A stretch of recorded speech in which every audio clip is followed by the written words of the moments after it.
My next guest, Texas Governor Rick Perry, says that even though he warned the president that this would happen nearly 2 years ago, clearly he has yet to get a response. Joining us now is Governor Rick Perry. Governor, good to see you. Welcome back to the show. It's good to be with you, Sean. Thank you.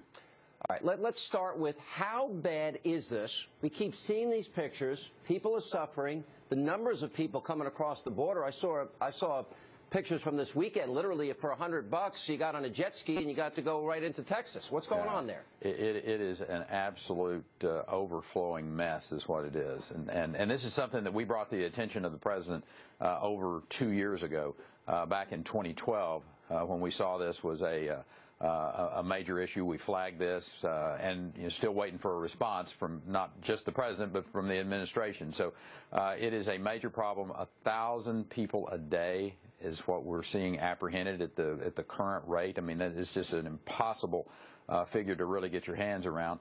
We've got an amazing amount of resources on the border. We've had some success there in shutting down illegal activities with surges, but we just don't have the resources. I mean, number one, it's not the state's responsibility to be dealing with this issue. We're doing our part to make sure we can keep our citizens safe as we can, but the federal government is just absolutely failing. Well, you either have an incredibly inept administration, or they're in on this somehow or another. I mean, I hate to be conspiratorial, but I mean, how do you move that many people from Central America across Mexico and then into the United States without there being a fairly coordinated effort? How would you then define this? And why do you think this is now happening all of a sudden? And in other words, and why aren't the people, when they come across, why aren't they just being sent back? Yeah, and what we're seeing is that there is a clear coordination in some form or fashion. These young people in particular, to move across Mexico, I mean, this is some pretty harsh environment from the standpoint of, and you have the humanitarian side of this, of the, forcing these kids onto trains, and then, it is a staggering concept when you think about moving that many people across Mexico. And again, here's my big concern. As the governor of Texas, of a state that on a fairly regular basis gets hit by some major events, and I'm talking about hurricanes, in this case we're going into hurricane season. If we were to have a Katrina, where we have a massive inflow of people out of a state that's been hit, or our own state, and we have to evacuate away from the coast, I don't have any place to go, because the facilities we have historically had available to house our citizens of the United States are full of these individuals now who are coming in from Mexico. Why won't, it seems like there's no will in Washington to just enforce the law. For example, in Mexico, I mean, their law is very clear that if you enter Mexico illegally, you are either A, put to jail, or you're sent back to the country you come from.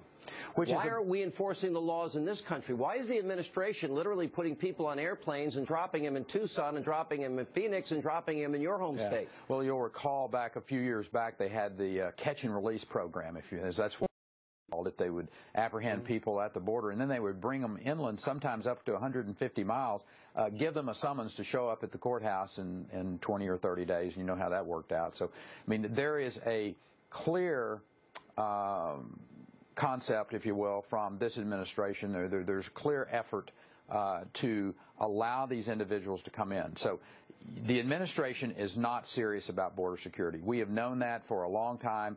Congress refuses to deal with the issue, and the American people are going to demand that we secure this border, because there's two things going on here from the standpoint. If you don't secure the border, and if you don't overhaul the INS, I will suggest to you that you can pass all the immigration bills you want to pass, but until you've overhauled the Immigration and Naturalization Service, then it's all for naught.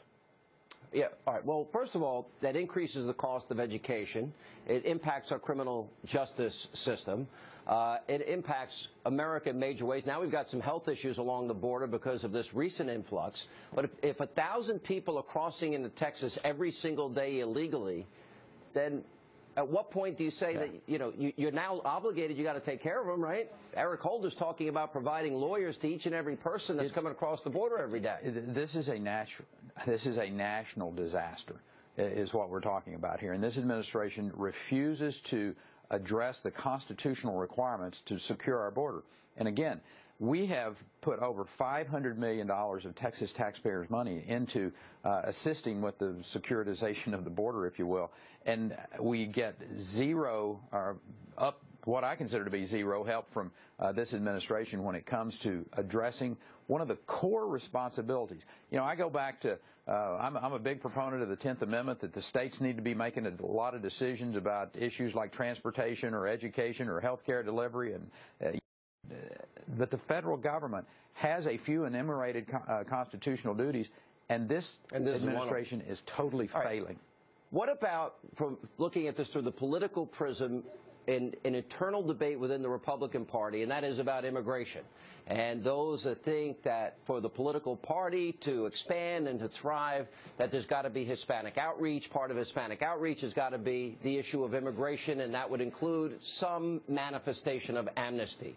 What's your answer to that? Well, amnesty is not the answer at all. I mean, and anyone who would be for that has no concept of what's going on.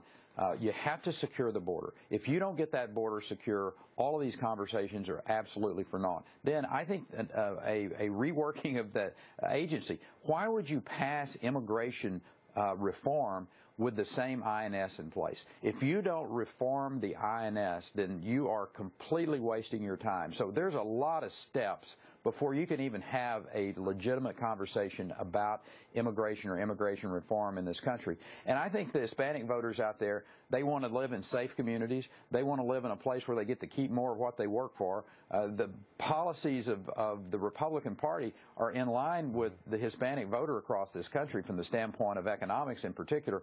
And securing that border, first step before you can ever have these conversations. All right. Governor, appreciate you being with us. Thanks so much.